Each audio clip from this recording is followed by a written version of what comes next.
right, so hello and happy Tuesday.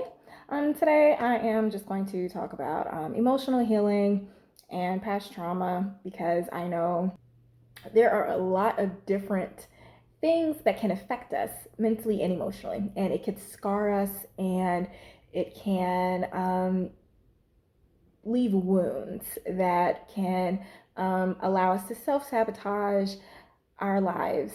So when we are placed in that situation again, it may be difficult for us to overcome. So if you have gone through these things and if you have just gotten out of a situation like this, because I know we all go through hard times, we all go through traumatic things, you can't rush the healing process. And sometimes things may happen that we may repeatedly be in this loop of going through unhealthy relationships, repeatedly in this loop of going through health issues, financial woes and struggles. And you may be thinking like, oh my gosh, I'm just so ready to be over this. I'm ready to get over it. I'm ready to heal. I'm just ready to be done. Like, I'm tired of dealing with it. I'm tired of feeling this pain. I'm tired of feeling this struggle. And so instead of just coping and allowing yourself to go through those emotions that has come with the situations that have repeatedly presented themselves in your life, we may go to other outlets. We may over party, we may over drink, over smoke, over busy ourselves with work, just to avoid those feelings of hurt and pain so that we may not be able to actually heal again. And I'm just here to let you know, like, you can't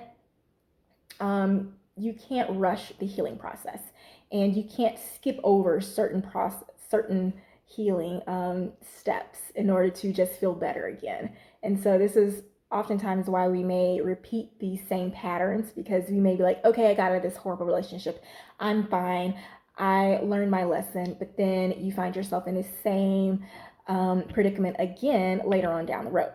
And you may think like, oh my gosh, how did this happen again? I thought it was fine. But there may have been times where you did not take time to actually heal that core belief, core thought that was bringing these situations into your life.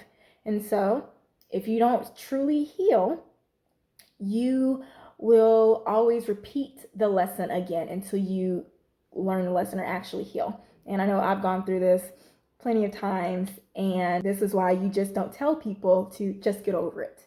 If you've been through traumatic instances again and again and again, it's going to take time to get over it. And at the same time, you just can't it's not okay for you to just tell people, I've been through a tough time, just beat it, just accept it. Granted, it's nice to let them know that you've been through a tough time, but it's not their obligation to walk on eggshells and to work around your trauma. That makes it difficult for them to live their lives. And at the same time, it's good to set boundaries, but you shouldn't let people alter the way that they interact with you. Granted, it's good to have boundaries and to tell people how you want to be treated, but it's not okay to have people change their lives to adapt to your trauma. So if you get into a new relationship and you tell somebody, I'm just bringing up something random, I don't like I talk to people this way when I'm super angry, because it's a traumatic response, because when I feel threatened, this is just what I do.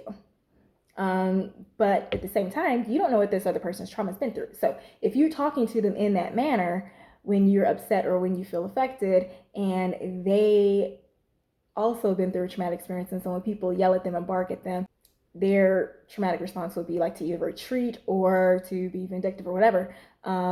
You can't tell them to stop retreating or stop trying to leave the relationship or stop trying to be vindictive because you have trauma, because everybody has trauma. It's not their job to adapt to your trauma. It's your job to heal from your past so that you can live a normal life.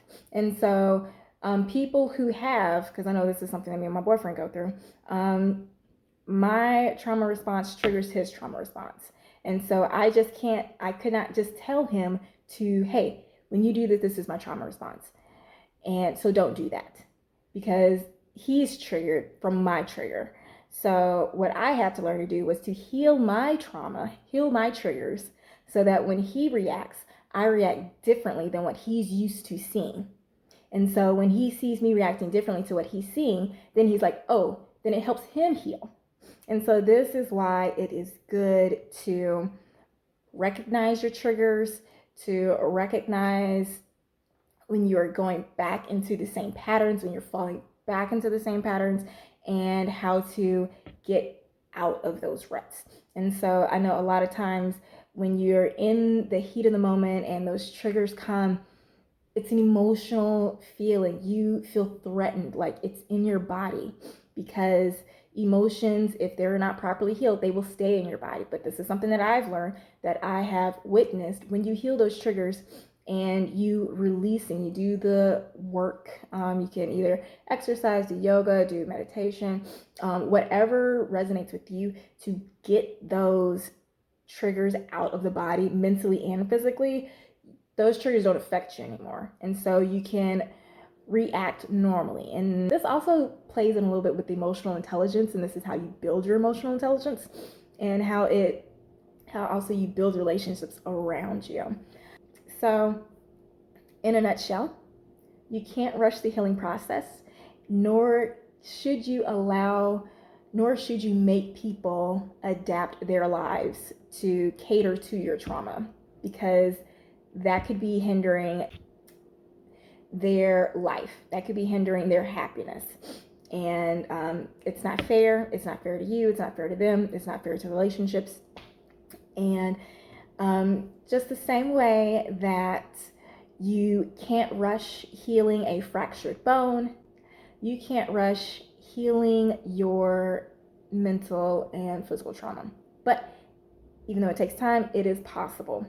And if you know how to do it right, then you won't have to deal with those triggers anymore. And so this is one of the things that I teach in my Maximize Your Living Potential coaching program, because when you heal trauma, you open the flow for abundance to come in, and you allow yourself to live the life that you want without the chronic stress or the anxiety. Because usually when the stress and anxiety comes up, it is because certain situations that have triggered your trauma are coming into play. And like I said before, when it comes into play like this, that means that it's time for you to heal. It's an opportunity for you to heal. So you can either fall back into your old patterns, or choose again and choose the right path.